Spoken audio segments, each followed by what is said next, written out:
Hello, everyone. Welcome to another episode of Good Hang. I'm very, very excited about our guest today. It is a superstar, and that star is Matt Damon. Matt Damon is joining us, Boston's own, so good at so many things, such a professional, and in the peak of his career in a huge movie. And we're going to talk about a lot of things today. We're going to talk about long-lasting professional relationships and how important they are. We're going to talk about hating pranks, but loving a little bit of reality TV. We're going to talk about shooting in caves and working with giant puppets. And we're going to talk about the Odyssey, the new film that is out, the giant new film by Christopher Nolan that he is the star of. He plays Odysseus. He's on the journey, babe. But before we get to talking to Matt, we are going to talk to somebody who knows our guest, who wants to speak well behind their back and give me a question to ask them. And we have a great get. We've got a little indie filmmaker named Christopher Nolan. He is on the rise. Keep an eye out for this kid. He's doing great work. And Chris Nolan is joining us. And we are very, very excited to talk to him. And let's see if we can get him on the Zoom.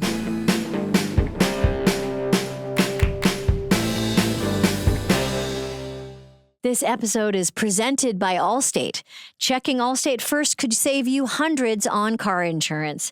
Not checking how long that recipe takes before you start cooking? Well, that's how you learn that simmer for 4 hours is buried halfway down the page. Yeah, checking first is a good idea. So check Allstate first for an auto quote. It could save you hundreds. You're in good hands with Allstate. Potential savings vary, subjects to terms, conditions, and availability. Allstate North American Insurance Company and Affiliates, Northbrook, Illinois. Get up, what do you say? All I ever wanted was a really good hang. How are you doing? Hi, Chris. Nice to meet you. Nice to meet Oh, you. are you pouring some tea? I am. I don't do anything without tea. I also am a excessive tea drinker. What's your brand? Earl Grey. Oh, I see. I enjoy a black tea. Who makes your Earl Grey?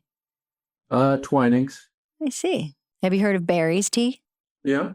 But you don't like? I won't say that. I don't want to upset the Irish contingent. But no. But every country, every nation has their own particular blend. Twinings works for me. Well, thanks for talking today. I'm very, very excited to talk to Matt. Congratulations on another incredible film. Thank you. How do you compete with the imagination of people who have read and studied the Odyssey? I mean, it's like you're competing with the idea of the Odyssey in a way. I mean, you can't. And I learned this, we all learned this who worked on the Dark Knight trilogy. Like you couldn't compete with people's idea of that amazing character and the, at the time, 75 years of history behind it. This is 3,000 years of people imagining these words. You can't compete with it. What we realized addressing the character of Batman, and I brought it very much to the Odyssey, is you have to trust that what people want from you is your most sincere attempt to do justice to the material, to do it with a seriousness and with an appreciation of the original text. But it has to be your own interpretation. Certainly I, as a filmgoer, respond to that in other people. If I go see a movie and I realize that people have loved this and have really tried to give you an experience and try to put something across in the way that they really believe is great. I think people cut you a lot of slack for that because, yes, you cannot compete with people's own imaginings when they read a text. If we are to care that Odysseus makes it home, we need to care about the person trying to make it home. We need to just feel like they even care about home. And there's something about Matt as just an actor, I think that's innate in him and able to express that. What made you cast him in this film?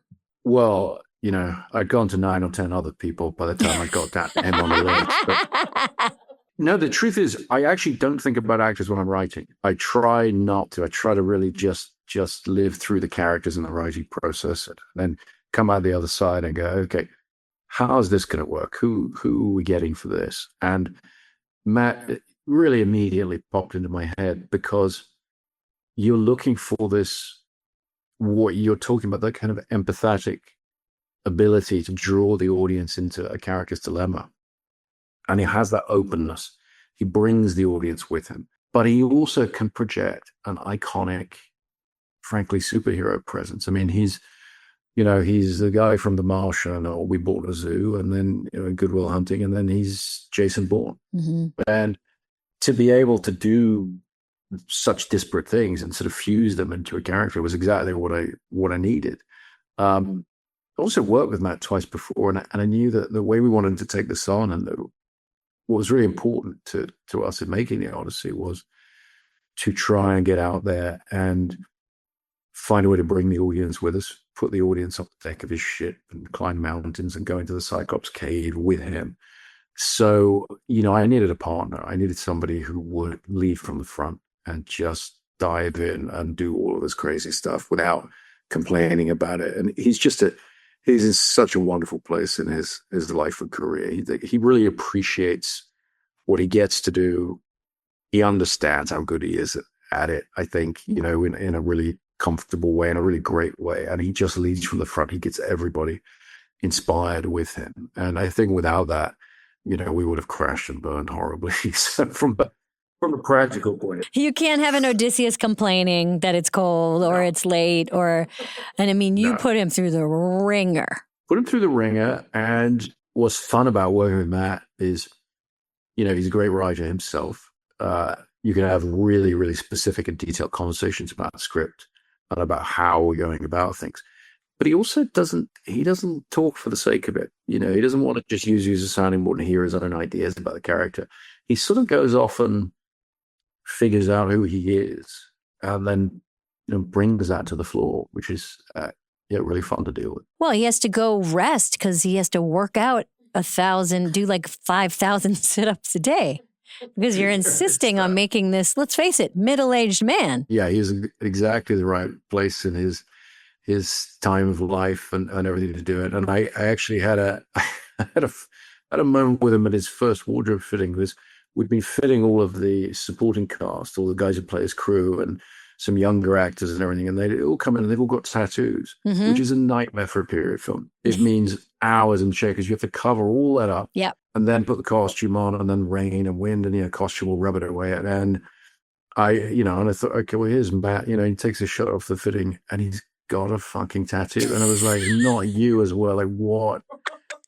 And it was, a very small, tasteful tattoo, name of his children and all that. And he said to me, well, if I were to be perfectly honest, I thought my bare bicep days were over.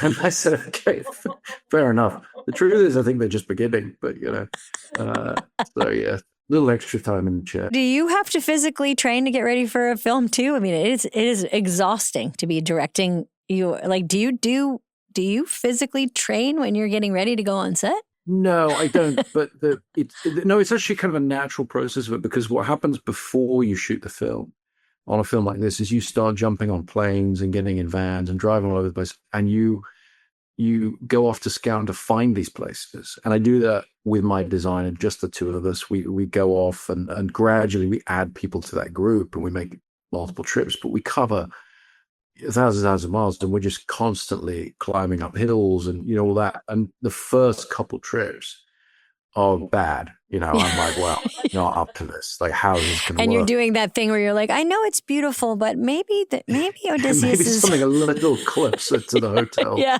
exactly. Well, congratulations. It's just such a triumph, and everything you make is so incredible, and what a career you've had. And I ask my guests a question from someone I speak to beforehand, and we talk well behind their back, and then we ask a question of them, and I want to get to that, but just one last thing before I do, which is your wife Emma Thomas is so instrumental in the stuff that you make. Such a badass, so incredibly talented, and I don't really have a question other than I just want to remind people of your beautiful union. I'm just thinking right now, I wish I'd asked her to leave the room before I did the interview because she heard all that stuff. Emma, if you're there. And I will never hear the end of it. Emma, I mean, just like, hey, hi, you're such a badass. He's never gonna forgive you for that. Or me. I mean, it's so cool how you guys work together and what you do together and how you work together. I have such great respect for Emma and her work. Well, me too.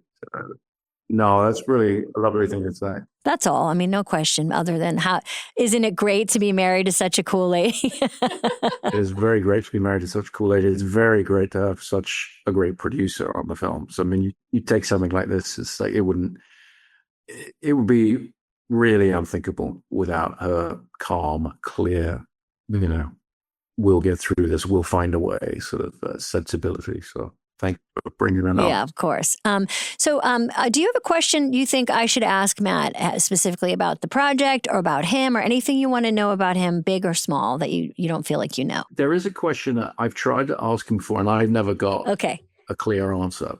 So I think you might have better luck, which is, so Matt, as I'm sure you know, but obviously he's an amazing actor, wonderful movie star as well, as we talked about. He's also a great writer. He's an Academy Award-winning writer, as he occasionally reminds me when he disagrees with something in the script. But and a fantastic producer. Produced, Best Picture nominees, all the rest of films he wasn't in, everything. And I'm pretty curious, and I haven't got a straight answer from him about this, as to why he hasn't directed. Ooh, great question.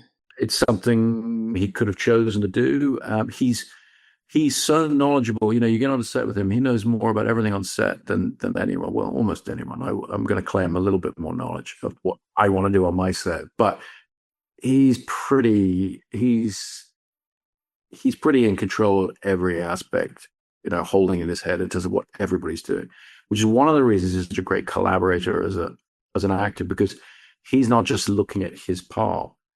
He's looking at how what he's doing is advancing the story, and he's very, very cognizant and respectful of all the other things I'm trying to balance in terms of how the scene we're doing interacts with the rest of the narrative. Okay, I'm going to ask him that, and I'm going to say that you said that he would make a great director. I don't know if I actually said that. Okay. I just said I was just curious as to why he hasn't tried.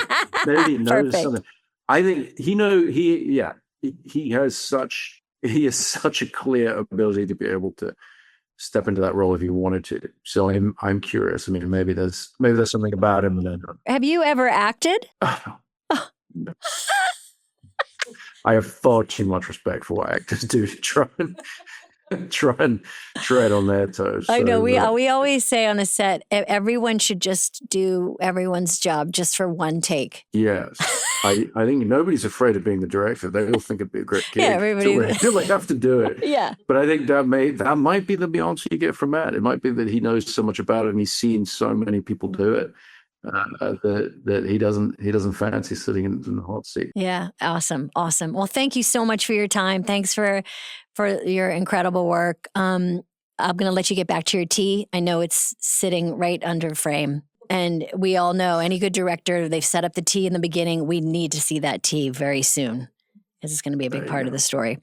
Thank you, Emma, if you're still there. And really nice talking to you. Thanks, Chris. Pleasure. Nice talking to you. Yeah, Thank you too. Bye Take care. Bye-bye. This episode is brought to you by Subaru. There's something about being on the road that has a way of leading to those unexpectedly memorable little moments. And in the all-new 2026 Subaru Hybrid, it's like the destination isn't even important. It's the drive, baby. And let me tell you, I'm in that car and I feel like $1 million. Quiet ride, comfortable, love my Subaru. Can't get enough. With up to 581 miles in the Subaru Forester Hybrid and even more, 597 in the Crosstrek Hybrid, you can go further between stops and stay in the moment longer. Visit Subaru.com/hybrid to learn more. The Subaru Forester Hybrid and Crosstrek Hybrid, love goes the extra mile. This episode is brought to you by Hilton. Did you hear Paris Hilton has like 1 billion Hilton honors points? Well, she calls them Paris points, and Hilton is helping her give them all away this summer. Use them for that wedding or bleisure, that's business and pleasure, or maybe book a stay just for sleep. As Paris would say, That's sliving. Just make sure you're a Hilton Honors member and follow Paris and Hilton on the socials to see how Paris points can be your points. When you want points that actually make your summer slay, it matters where you stay. We were just talking about, we just got to see, I'm so happy. I have talked to so few people who've seen it. oh my, So, I mean, I feel really lucky that we got to see it. great. And it was so great to be able to see it. Like, congratulations. Thank you. It is such a huge movie. Yeah, it's by far the biggest thing I've ever been anywhere near. It's like yeah. gonna be big, and it is big, and it's so loud. It's a really loud movie. Yeah. IMAX is intense. Yeah. IMAX is intense. Yeah, it's incredible. Yeah, the whole experience was like that. It was just it was awesome. Matt Damon's here, everybody. Sorry. We're jumping into the Odyssey. But I wanted to start there because I was lucky enough to get to see it.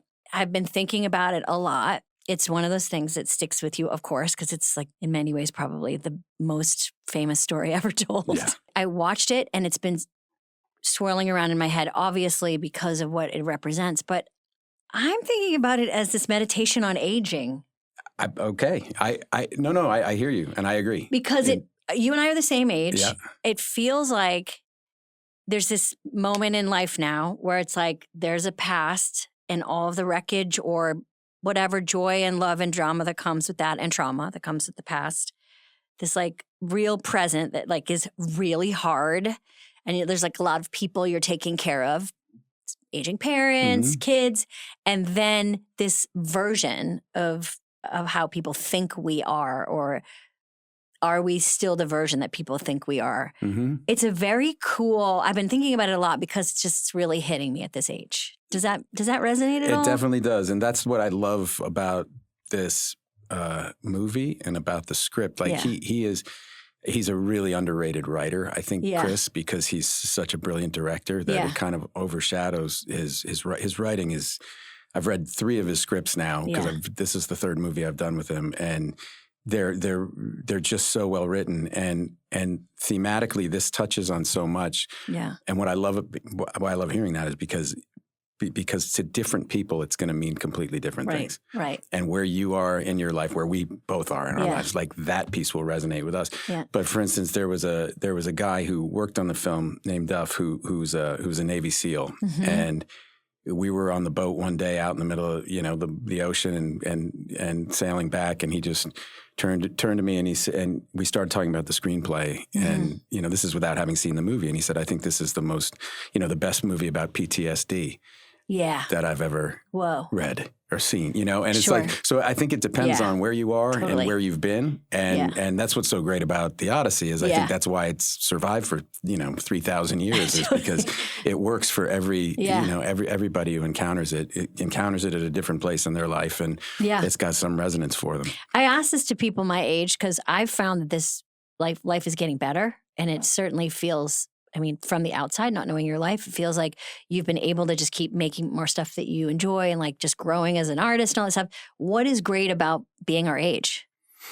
I think, honestly, I think that look, for the business we're in is tough.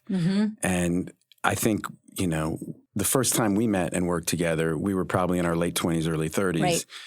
And you don't know how things are going to work out. There's so much up in the air, and there's a lot of pressure, and and there's a lot you want to do. There's a lot you feel like you have to say. Yeah, everything feels ahead of you. That's right. Yeah. And then I think the place we're at now, or at least speaking for myself, is a place. There's a greater sense of calm. Yeah. I think. Yeah. And really, like when Ben and I started a company together a few years ago, it was partly because we were like, what are we doing?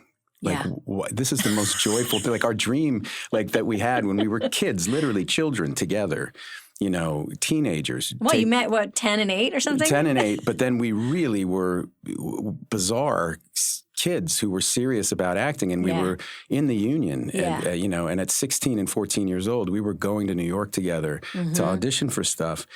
And our friendship was founded on quite a bit of common experience, but it was central to it and very unique to the two of us. And here we are 40 years later, and it's like, we should make every single movie we can together. Yeah. You know what I mean? Because it's an unusual.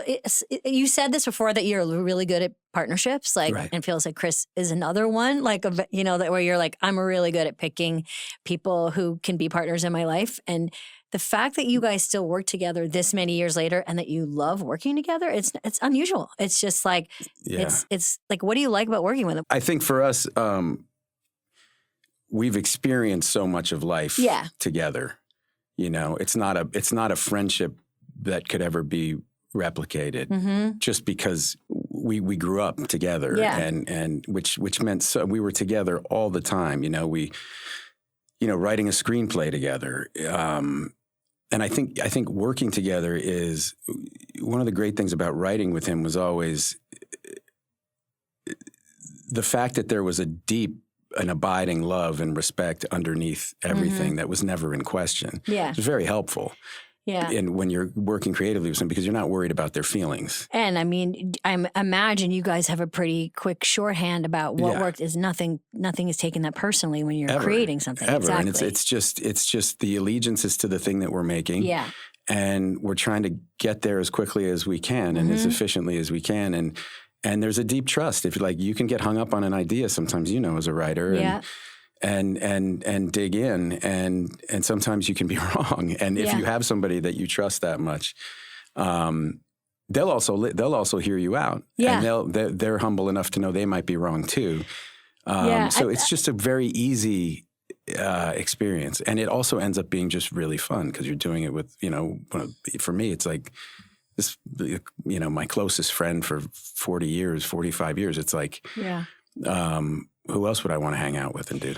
Yeah, Tina and I went on tour this year. We've been friends now for like over 30 years, and we have a similar dynamic, which is we just work so well together. Yeah. Like we don't care about the same thing. Like we have similar things that we don't stress about. Right.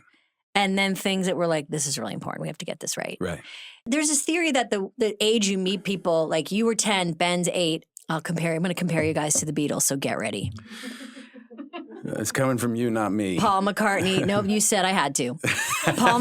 You squeezed my arm when you came in and you said... You had one note that came before me. Yeah, I got slipped a note and you said, you call me Paul McCartney before this interview's over.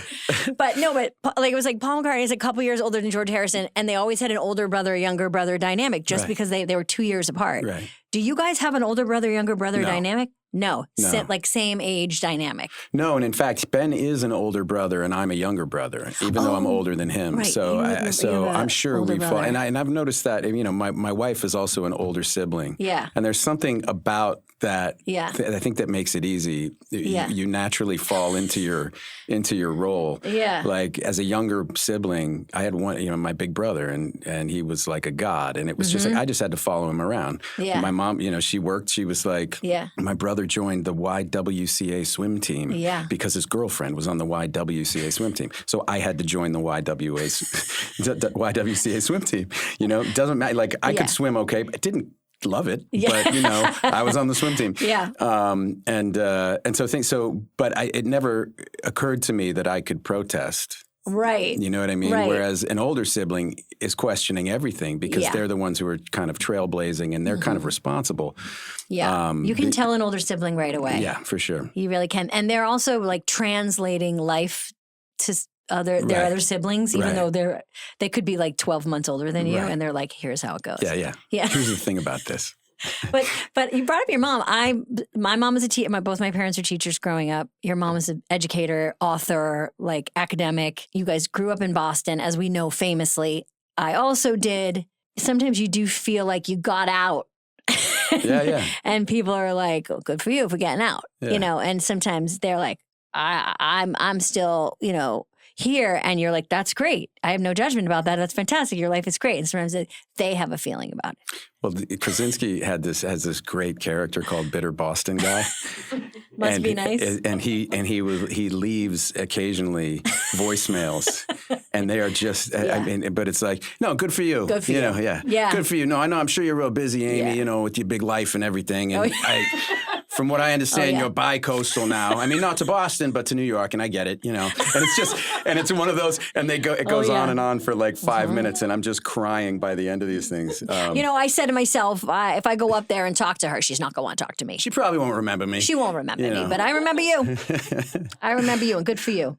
And then lastly, on behalf of all Bostonians, I'm sure you've talked about this a lot too, but I don't think I know. On behalf of all of us, where were you when we won in 2004 when the Red Sox won? I was making a movie called Syriana, and that was shooting at the time in Dubai, and I was watching all the Yankee games. Yeah. In fact, I was in Geneva during when we clinched against the Yankees, and I was supposed to work the following week in Dubai, and George Clooney, thank God, was a producer on the movie. And I called him immediately, and he said, I already redid the entire schedule. You can go home. No way. So I came back. That's I landed at JFK. I was living in New York. I landed at JFK. The game was just starting. I made it to my apartment by like the second or third inning, and we won that game. Yep. Obviously we won all four, but once we won that game, I knew that I had to watch every single moment on that couch by myself because that was the lucky way to do it. Oh, you watched it by yourself? Absolutely. I was just like, well, I didn't want to jinx anything. Yeah. We used to scream at my mom to leave the room. She walked into the room. She couldn't. If she was holding the laundry, she had to hold it the whole time. Yeah. Totally. Yeah. I do feel like something psychically changed for all of us when that happened. Mm-hmm. Like I know it did for my family. My dad it felt like a release of a long-awaited something. It felt like the Odyssey. It did. This can't be true, but it is. Wait a minute. Is the Odyssey about that? Wait a minute. What did your mom think about you not finishing Harvard? By then, I mean, I was working. But you were really close to finishing. I was. In fact, I probably did 5 years of classes there because I would go, and then there was one semester, the last semester I left, I was 2 weeks away from the end of the semester. So I'd done everything. All I had to do was take the finals. But the rule was, at the time at least, you had to take your finals at the exact moment they were offered in Cambridge. Right. And I was like, I'm number 5 on the call sheet. You think I'm going to shut a movie down for 3 hours, 4 different times? Like, I just had to eat the semester. Do you ever have a fantasy about going back? I think I used to. Like there was but I also, I was an English major, and in fact, I started writing Good Will Hunting for a class. Mm-hmm. I just had wonderful professors, and that professor really encouraged me to keep going with it. And I didn't know I'd never tried to do that, and in fact, I wrote. We were supposed to write a 1-act play, and I wrote the first act of a 3-act movie. Mm-hmm. But at that point, I'd already been leaving and going, I was kind of out in the world working. Yeah. So I wasn't like sweating grades the way I was kind of I was kind of out of the pipeline. Yeah. Yeah. And I was really in school for myself at that point. That's cool. And I went to the guy and I said, I think I failed your class. But this is the first act of a movie, and he read it and he gave me a straight A, and he just said, don't stop, keep going. Like he gave me all this encouragement, and that was when I just took it out and showed it to Ben. It's so cool because you can also tell that respect you have for teachers in the film, like it's in Good Will Hunting, and we grew up around educators and. Like we're saying the obvious, but it is still wild how people can remember the teacher. Oh my God. The 3 teachers. I had multiple teachers. Me too. Yeah. That were like, you're doing good, hang in there. Those like positive reinforcements about anything you were doing. Yeah. So, okay, you guys moved to Hollywood. Congratulations. You win an Academy Award. You do Good Will Hunting, everybody's favorite movie. You give the best speech ever. You bring your moms. It's incredible. And we didn't have a choice. But from that moment, like where, you've been working to your point, to what you were saying, you've been working for a long time. We know you then. We meet you then. And I'm the same age as you. I'm watching you like be my age, like entering into some system, and you're from Boston, and it's like, oh, okay, we don't have to live near the game to be in the game, basically. What is your relationship to work now? Because when you're young, like we talked about, you're like, I want to do this and this. And then you start getting these things. Then what is your relationship to, are you tired? That's a long question to ask. But I'm personally asking for myself. Sometimes. I mean, but I think that's where I feel like and for both Ben and me, that we are at the same time kind of stepped into this new phase of life and really felt it. Yeah. Right? What is that new phase? That we just want to work on. It's about really the pursuit of joy in our lives and in our work. And like this movie, I never would have. I think 20 years ago I would have bitched a lot about. You know, I don't think that actually hits home. It was like the physical discomfort in making this movie that everybody had to go through, the entire crew. So the experience of doing this movie, though it was the hardest movie that I've ever done by far, was so joyful. Yeah. It really, that's amazing. And also it felt more like an expedition than a movie because of how we made it. And to know that every single person around you was weathering those same difficulties and pushing themselves. That's like cool. It's just this feeling of of being a part of that team of people was just it was one of the best feelings I've ever had. That's very cool. I mean, you're making me think of that like Sanskrit idea that life is what you say it is, basically. Right. So you can be like, this is the worst. This is the hardest thing, and this is or you can be like, this is the most incredible opportunity I'm getting to do. Yeah, and I definitely, from the moment Chris gave me the part, I felt that because, first of all, it's one of the great roles of all time. Yeah, and he was going to make this thing at the scale that it deserved to be made, and like pretty practical, right? Like all practical. Like that's not like he's going to make it the way David Lean would have made it. Right. The way somebody would have made it 80 years ago. It's that for people that are going to see it, and you guys can tell us if it's too spoily and we'll cut it. But like there's scenes where Cyclops you're meeting Cyclops, who, by the way, I was proud of myself. I was like, is that Bill Irwin? You got him right I'm away, huh? Obsessed with him. Yeah. He's amazing. He's amazing. Rachel getting married. Yeah. Amazing. And I was like, oh my God, is that Bill Irwin's face? That I find out is a giant puppet. Yeah. What the fuck? That is wild. It's really wild when you realize we shot it in an actual cave. And so there's no soundstage. That's wild. So we would hike to this cave, and it was called Zeus's Cave. They say it's where Zeus was born.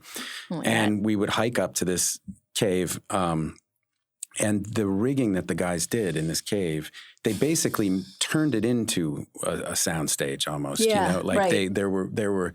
I mean, it was just the amount of work that went into doing this was like. And I bet you shot at places that no one had ever been allowed in, and like that nobody would be crazy enough to try to shoot in was what it really was. Like honestly, I would go every time I'd show up and I would start laughing. I would be looking like, you got to be kidding me. You're like, we're going up there. Yeah, that's where. Yeah. Like, so what are we shooting? Well, we're not shooting anything till we get up there because that's where everything is. So yeah, that's wild. So that part of it that's what I mean about an expedition, and we were all in it together. We all hike up the mountain, and in that cave, that was, Chris was like, no, but we got a 60-foot puppet. And so basically he does as little special effects as humanly possible, which means you can do quite a bit without CGI. And where he needs it, he understands what year he lives in, and he has the absolute best special effects teams. Yeah. They really help, try to figure out how we can do everything, almost just about everything in camera.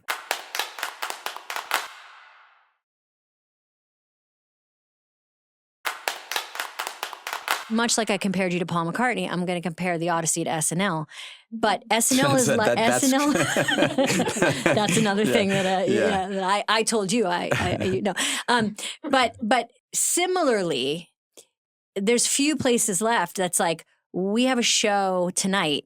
And because you've done it, hosted many times, and you're like, it's like comedy emergency room. Everyone's doing the best version that they can do in the time that they have. And therefore, everything feels really human. Yeah. It's very cool that way. Like things feel practical and tactile and stuff. And you've done the show a bunch of times. I don't know if you remember, the first time you hosted, I think it was like 2002. Yeah. I was like my second year there. I have a great picture of us, me and Dratch, and you have your like arms around us. We look like 10 years old. Like babies. Such babies. And we're all like, the whole world is. But it was, I remember just starting when you came. And I remember that exact feeling of like, holy shit, look at all these talented people trying to make something like real and human, basically. What is it like to do that show? Do you like doing it? I still remember. Yeah, I love doing it. Yeah. And I, that first time, the reason I did it, Patrick, my agent, called me and said, "You're hosting Saturday Night Live." And I said, "Oh, okay."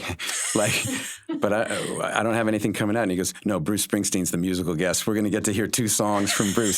So I was like, "Oh yeah, we're huge fans of Bruce Springsteen." So that was really why I did it. And I remember going on the Monday night for the little pitch in Lauren's office, and everybody pitches these ideas, and then everybody went, let's go to a bar. And I was like, guys, we have 90 minutes to do by Saturday. Like, how are you people so calm? Like I couldn't. There's like a push, like where people have to like force panic almost to get anything creatively done. I was fully panicked on Monday. Yeah. But then Tuesday night was the night everyone, and I stayed up. They were like, "You're welcome to stay as long as you want." I stayed up overnight till like 5 a.m, popping into different rooms and writing with people, and and love that part of it. And then from the read through on Wednesday, you're just shot out of a cannon. It's done in 5 minutes. Yeah, and the minute you're done, you're like, "Okay, I got it. Let's do it again." And it's over. And the rush that you get is incredible. Yeah. We were looking up some stuff because I was like, "What did I do with Matt?" And there's a sketch that I do not remember. What was it? And I want There's to a better watch chance it with I'll you. remember it because You might remember it, I've but done I have zero memory of it. You played a doctor? I saw it and I was like, no idea what the joke is. Sorry, I can't. I got to get my commercials on YouTube. Right. Is this the one where Parnell, where we're Parnell's on in it. Where we're on it, where it's everybody's name Matt Damon? Is that the Okay, thing? maybe that's it. It sounds like that's it. All I know is, okay, here we go. Excuse me, I hate to bother you, but are you Matt Damon? Yeah. That's amazing. That's really amazing. Harnsey, the Iceman. The Iceman. Oh, really? Yeah. Oh, yeah, they're Dr. Matt Damon. Yeah, I'm the chief of oncology at Mount Sinai. Okay, so he's a doctor. Matt Damon. That's the whole joke. It's a main bit. You have no idea what it's been like for me. And that's not true. Your identity is not about your name, man. It's about who you are, what you do. Okay, that's easy for you to say, Matt Damon. Oh my God. Are you Matt Damon? Yeah, I'm not cute. This is so weird. My name is Pat Damon.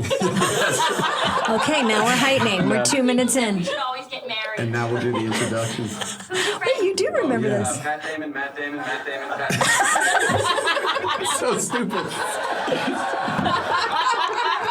Oh my God, that's so good. And it's totally ridiculous. Okay. I haven't seen. That's really funny. I did not remember. I mean, it is. I remember because I think I've hosted the show 3 times, and I've come on and done guest spots, but that means I've probably done less than 20 sketches in my life. So I think I probably remember all of them. You would think you will, but I mean, It's so done. And then at the end, I think someone comes out and is Dr. Julius Irving. I think that's the point. I think that's okay, I have a memory. I forget how it happens, but it's like Matt Damon, Matt Damon, Pat Damon, Matt Damon, Pat Damon, Matt Damon, Ben Affleck, and Dr. Julius Irving.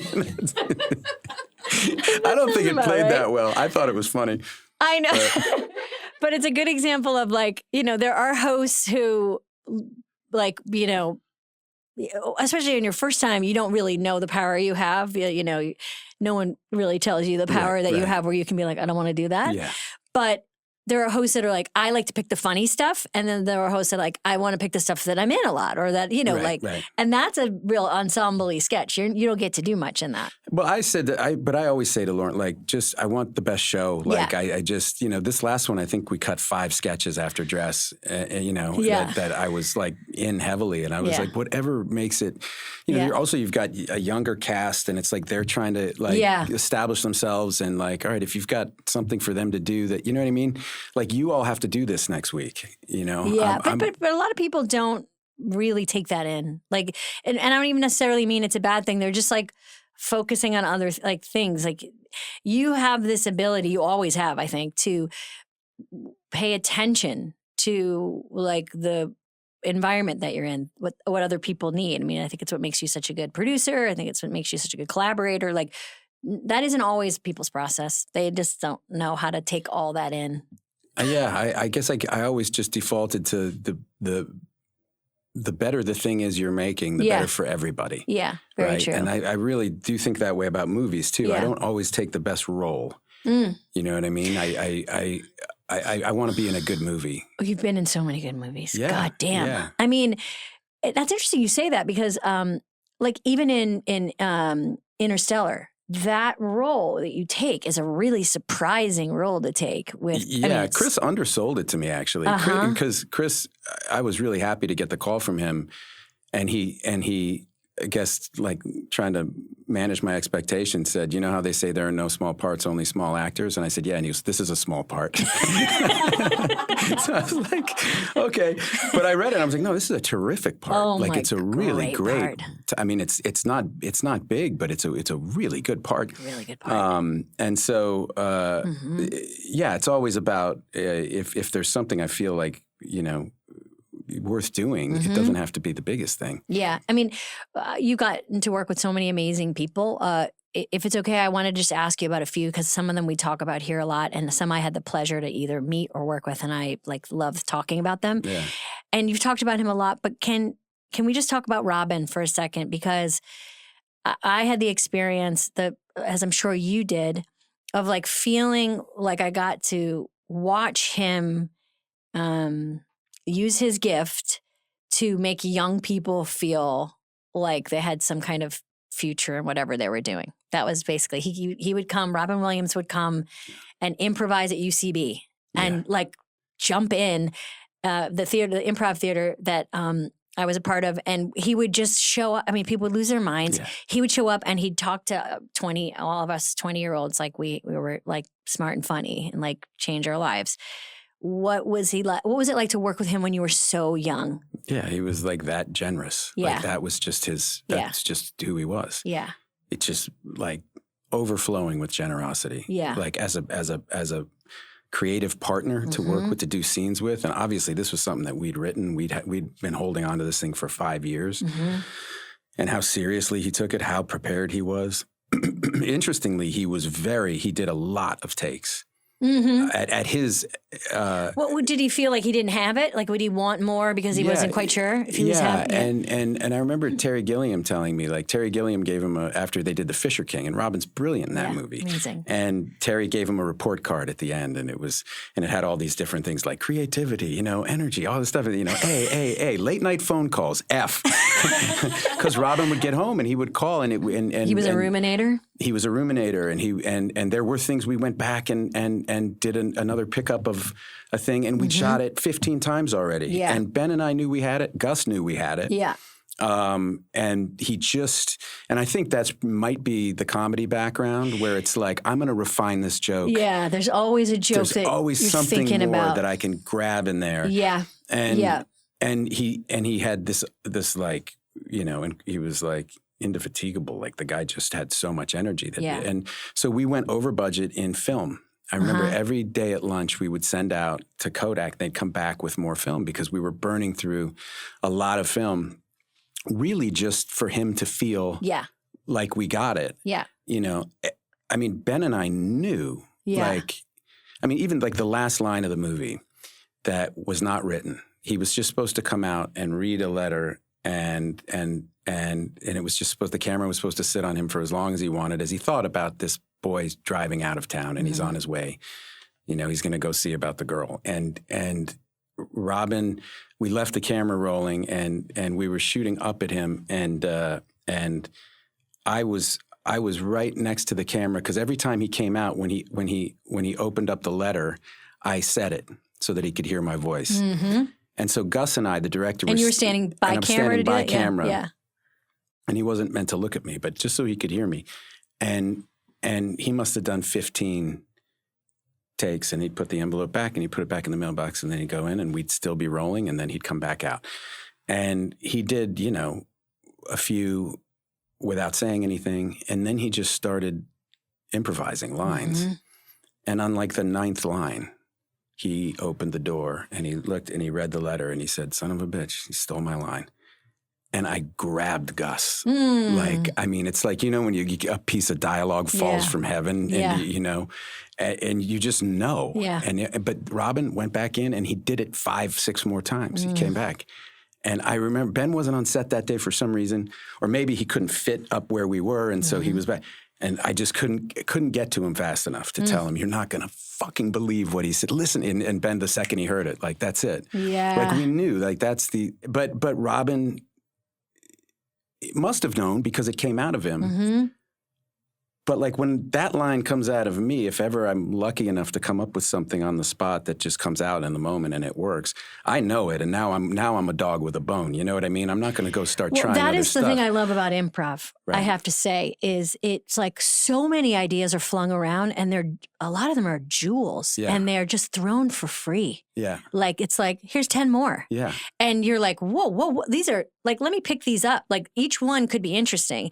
But like when you're with like an incredible improviser, it's like, I have a million of these. Right. Like these are never going to go away. That's what. See, when I wrote a movie that not many people saw called Promised Land with John Krasinski, and John and I joke about it because John's like Ben. He's got a supercomputer on board. He goes really fast. And I'm much more, I don't know, I got a Commodore 56 or whatever. So my processing chip isn't quite as fast. And so John would throw out a line of dialogue. We'd be sitting in the kitchen writing, and he'd throw out a line of dialogue. And my face would do something like this. And John would read that as he hates it. And then he'd give me another one, and then another, and now he's given me 5 lines of dialogue. And I just go, I'm like, stop. Right. I'm still on the first one, John. I think the first one's really good. Now I got to think about all these other ones because I think they're really good too. Just, give me a minute. Yeah. And I think, you're right. They're like jewels that are falling on the ground. And I'm like somebody who wants to pick up each one and go like, we're going to put this thing together like a Swiss watch. And that's why I think sometimes it's always like, it's interesting to watch people be able to be okay with that speed and stillness. It's what like film actors do so well, is they allow things to just stay. And when you're coming up from a comedy perspective, like speed is where you get your self-esteem. It's everything. Yeah. And you just have to sometimes just like stop. You just have to just stop it. With that in mind, what was it like to work with Phil Hoffman, who, like, what an incredible actor.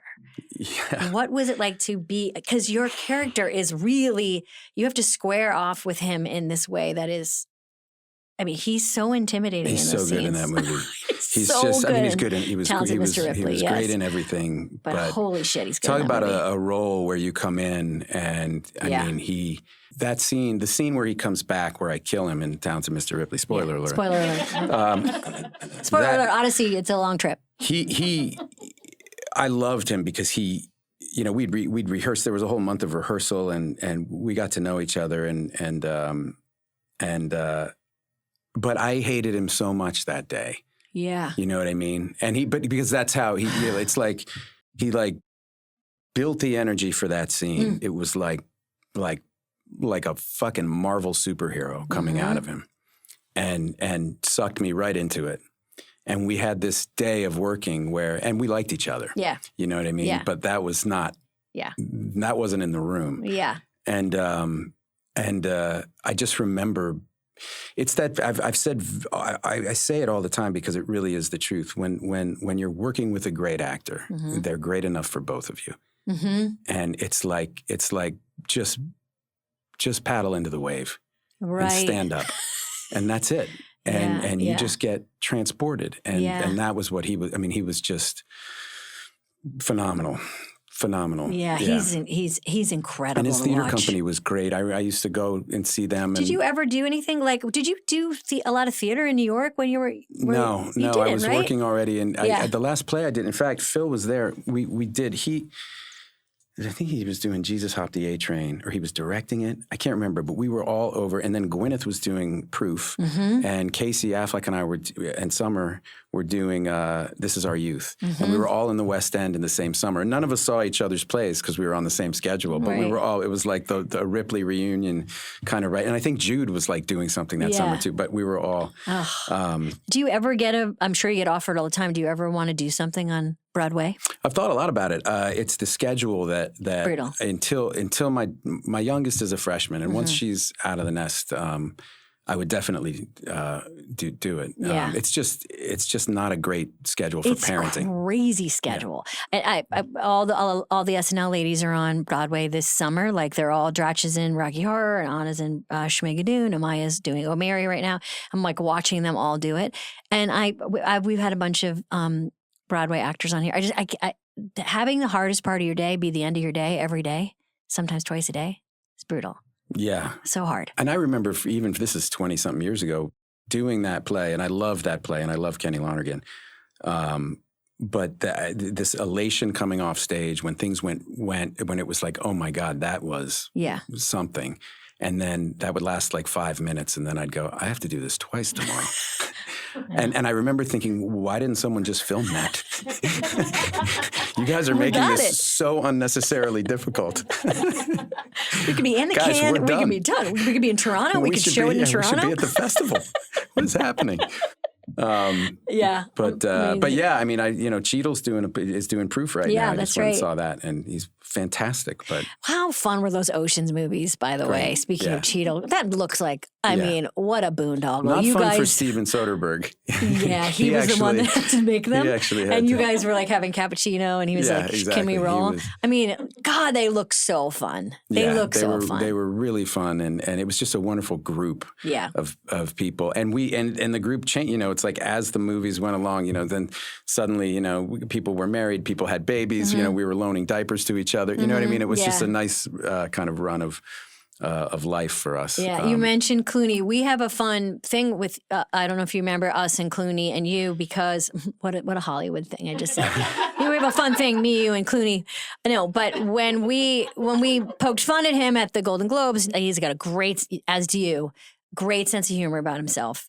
Do you know this, that he made stationery? Yeah. Okay, so not the first time he's done this. And by the way, and I've said this to his face. I'm not talking behind his back. I don't like pranks. I don't fuck with pranks. I'm not a prank guy either. I don't like I know, it. I don't. It makes me stressed. He loves them enough for all of us. Though. He does. Yeah. He loves them, and I'm like, don't do your weird pranks on me. And he's like, oh, okay. And anyway, Tina and I hosted the Golden Globes. We made a joke that now that you were in TV, you were basically a garbage person because you were there for just TV and you weren't in the movie section anymore. And you, of course, laughed and played along with it. George Clooney made stationery pretending he was you and sent us like a strongly worded letter saying that would really hurt our feelings. Really hurt my feelings. Now, did he tell you he was going to do it? Okay, got it. No, the way I found out, and by the way, the only reason I found out was because you guys sent me some like fruit basket or something. So and I was like, I was so bewildered. We were like, we think this is a prank. That's right. Yeah, we were you covering were like, our bases. Right, just in case it's just not. In case it's a real not. fruit basket. But. And then I called Tina. I was like, what the fuck? Because she lived right down the street from me at that time. I was on the Upper West Side. And then we put it together pretty quickly. Yeah, it was Clooney's doings. But yeah, I guess Soderbergh is the one that has to make that. It was such a well-crafted movie. That's him. I've done, I think, 10 movies with Steven. I will do the phone book with Steven Soderbergh. I absolutely love working with him. And what do you love about working with him? Well, he's it's like he sees the Matrix. Yeah. Like, by the time, when we did Behind the Candelabra in 2012. So good. Steven I'd get to work, we'd shoot a scene, I'd go home at like 5 o'clock because Steven operates the camera, is the editor, is the cinematographer, and the director. And I'd go home and the kids were little and, we'd bathe them, we'd give them dinner, read them a story, put them to sleep. I'd come downstairs by like 7:30 or 8 o'clock. And on my iPad, there was a new delivery.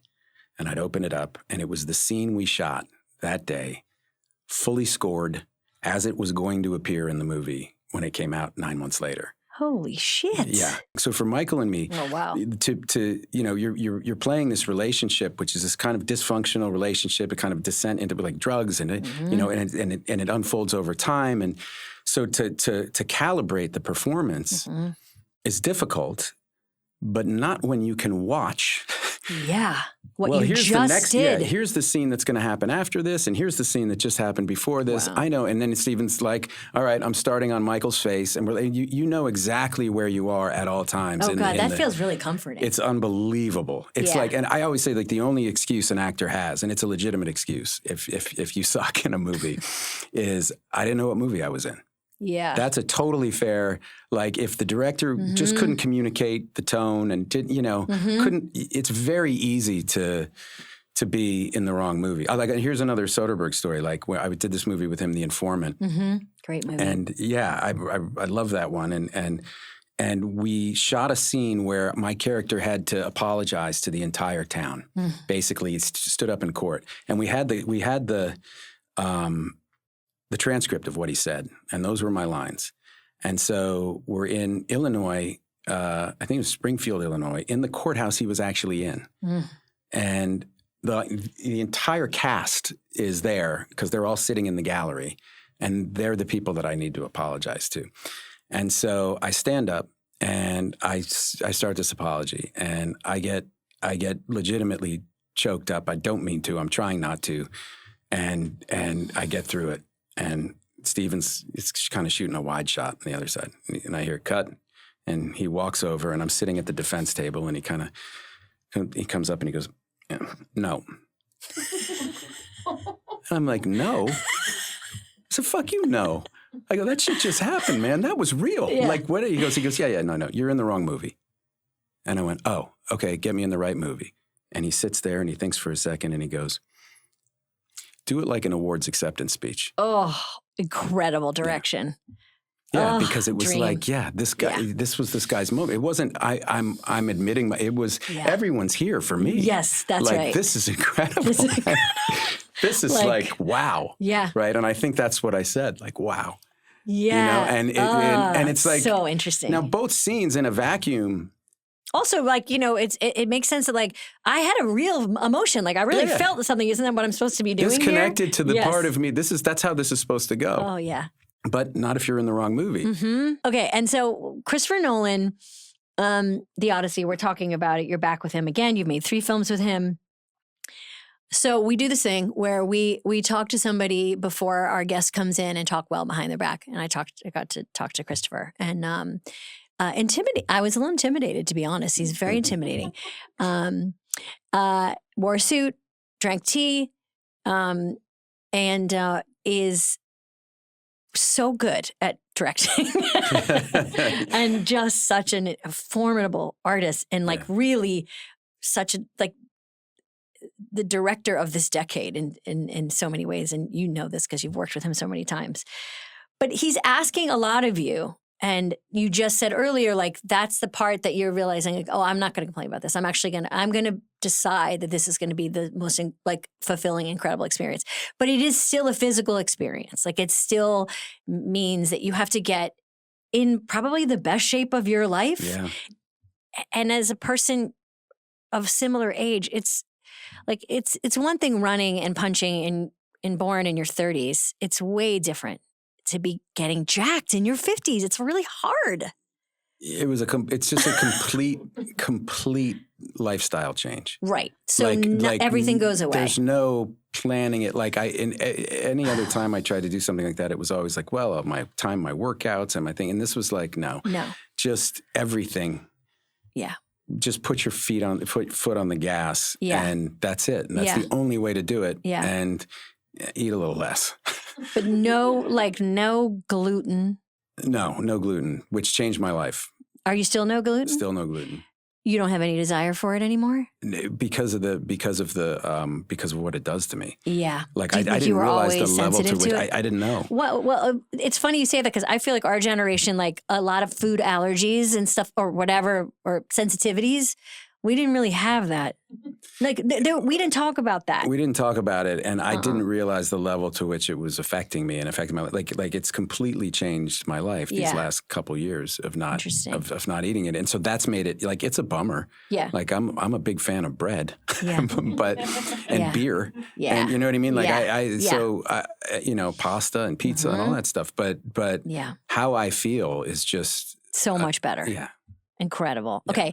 And then sleep. What's your sleep situation? Do you sleep? Yeah. I mean, do you love to sleep? I do. You've got teenagers in the house. But you know, like once you had kids, did you ever sleep well again? No. Yeah. Like all the like it wasn't until they got older. Like it was this huge stretch where I didn't sleep I felt like for like 10 years. Yeah. I feel like I've been a lighter sleeper, but on this movie me and the PAs, we had this kind of joke called the Odyssey 5. If you could get 5 hours, like you were thrilled. That's tough. Yeah. That's not a lot of sleep. It's not a lot of sleep. No. But it was enough. Yeah, it was enough. I get it. But I did realize that 5 is the cutoff because there were some 4 nights. There were some no nights. I had 2 nights where I did not sleep. Because you were working? No, because I got home and I was like overly tired and then just did that thing where I'm just sitting there and I missed the window and now I'm panicking because... And you're like, tomorrow I literally have to like lift a rock through the mud. Yeah. Like every day. I have to do sprints tomorrow all day. Yeah. It seems like so hard. It was hard. It was hard for everybody though. Yes, that's of course. What made it wonderful. It's funny you talk about other departments because Chris's question for you, he had a question for you, which was basically like, why haven't you directed? He said, and I quote, you would be an amazing director. You'd probably be better than me.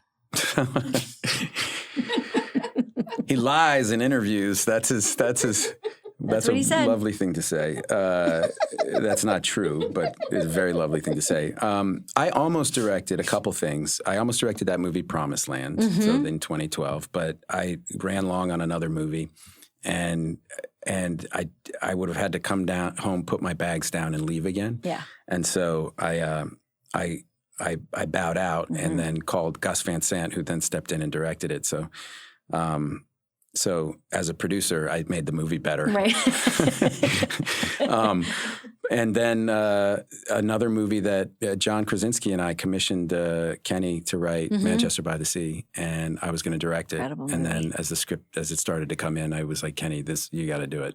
And I was going to play the part, and we were about to start shooting, but like we were behind. We couldn't get the production office open. We were like 5 weeks out, and I called Kenny, and I was like, I'm putting you in a position to fail here. Like, let's take a breath. And I didn't have anything for 2 years. Or I'm sorry, I had worked for 2 years, and Kenny was ready to go. And I was like, all right, the only person I'm giving this role to is Casey, because we'd all done the play together in London, and we're all friends. And I'm like, this is the best role that I've seen in a long time. But we were able to get it financed with Casey, and he stole that Oscar from you. That's how he returned the favor. He took your fucking I like to Oscar. say I gave it to him. I'm sure he wouldn't mind that, right? Yeah, not at all. After ripping his heart open in that performance. Yeah, I allowed you to have it. I allowed you. Okay, lightning round as we end. You have 4 girls. You've talked so much about how great it is. Like, do you know the research shows that like the more daughters you have, the longer you live? Did you know that? I believe it. I've never heard that before. Yeah, there's research that says like you get like a year or something added to your life with each daughter. That's great. And mothers lose a year for each child they have. So congrats. Oh, really? Yes, of course. Boy or girl? The dads get, yes, doesn't matter. The dads get all the years. Right. And the mothers wither away. Yeah, that sounds like totally crones. fair. No, but having all these women in your life, in your house, like, and all, like, what's the biggest joy? Speaking about joy, what's the biggest joy about watching them get older and grow up and become real people in the world? Wow! I mean, they're just incredible. I mean, they're so different, and so different from one another. And are they like launching into the world now in different ways? Like they're my I've got one about to turn 28, one who just turned 20. And then we still have 2 in the nest, 17, almost 18, and 15. Yeah. They're just amazing. They're my favorite people. Yeah. You know? Yeah. And I feel very lucky that, you know, I grew up with just a brother, and it was just a side of the human experience that I just didn't have access to. And I got that in you know, that next chapter of my life. And it's just been beautiful. Okay. And your comfort watch, what are you like, what, you know, I was thinking about, I was like, wow, when Matt's like changing the channels and watching movies, there must be a lot of times where you're like, I was in that, I work with that person, you know, like I almost got that part. There's a lot of movies that you've been in and a lot of movies that you know a lot about or that you've produced or that. So what is a comfort watch, one that you can watch where you can check out and be like, if it's on, I'm watching it? Usually Will Ferrell's movies, you know, like in our house, you kind of can't go wrong with him. Like we've watched, you know, Step Brothers and Talladega Nights and all, you know, again and again and again. Yeah. Blades of Glory too. Oh my God. Because, you know, and Will Speck is a great friend of ours. Yes, and, that's right. And, Will's great. That is one of that's definitely in the pantheon of. Oh my God, that movie. How fun and dumb that movie is. It's so genius. Okay. And water, how do we fix it? Oh my gosh. Well. And this is a speed round. But I mean, I've been reading the work you're doing. It's incredible. What should we be doing? What can we do? You could go check out water.org and you can donate directly. Or there's this new, we have Get Blue, which we launched this summer, which is if you see anything that says Get Blue on it, if it's, or if, you know, there's hoodies and T-shirts at the Gap that say Get Blue. You can go to Starbucks and get a blue matcha or a coconut refresher, and proceeds from that will go to water.org and to the work we're doing. And we've reached 92 million people so far, you know, which is really something, because we do it through microfinance, through these small microloans. And had we stayed with drilling wells, it would have taken us 600 years to get to where we are right now. So it's scaling, it's a sustainable solution, and there's a lot more to be done. It's amazing. Talk about the Odyssey, man. Holy shit. that's a big one. That 600 years is too long. Okay, so last question I ask everybody: anything you're watching right now that's making you laugh? A video, a scene from a show? I literally last night. Okay, great. So my kids are watching this thing called Love Island. Oh yeah, the teens are obsessed. I couldn't do it. I mean, I can't do it. I get too much embarrassment. Yeah, I couldn't. But before, and then we literally sat down. We had some friends visiting. Then they have a teenage daughter, and they're staying with us. And so the kids at dinner were like, "We're going to watch this thing." So we sat down, and it didn't come on till 9. And so we're flicking, and there's something called Temptation Island. Oh yeah. And so we look at the little thing, and I'm like, "You guys want to give this a shot for an hour before Love Island comes on?" And I mean, it did not disappoint. Am I wrong that Temptation Island is if you make out or have sex, you're out? No, from what I could understand. Okay, that's called Too Hot to Something. I watched episode 1 of season 2 last night, and they introduced these 4 couples. So I watched season couples. 2. Yeah, 4 unmarried couples. Travel to a tropical island to have their fidelity tested. Mm-hmm. Wait, so they bring in people? They bring in hot singles. It was so funny. So they bring in the hot singles, and all the guys come in and like rip their shirts off, and they're like, "You made a mistake bringing her here, bro." I gotta watch. I don't know how long you'll last. We did make it through an episode, but it was really funny. Oh, that's great. And my friend, she's visiting with her daughter, and we were howling.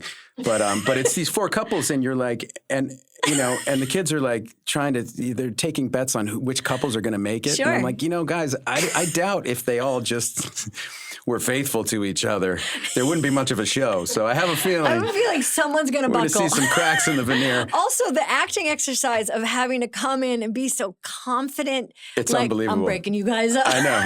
It's unbelievable. The women and the men, they're just, you've never seen more confident people.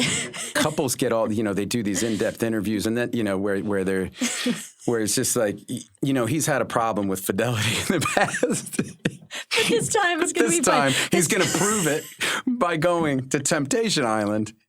And like, you see these guys, like they get split up into steps. So the four guys who are in the couples, they get split up from their partner and they go into a house with these, 10 gorgeous women. Yeah, some honeypots over and there. Like, you see them, these guys start to crack within 30 seconds. They're like, well, I mean, I didn't know it was going to be like this.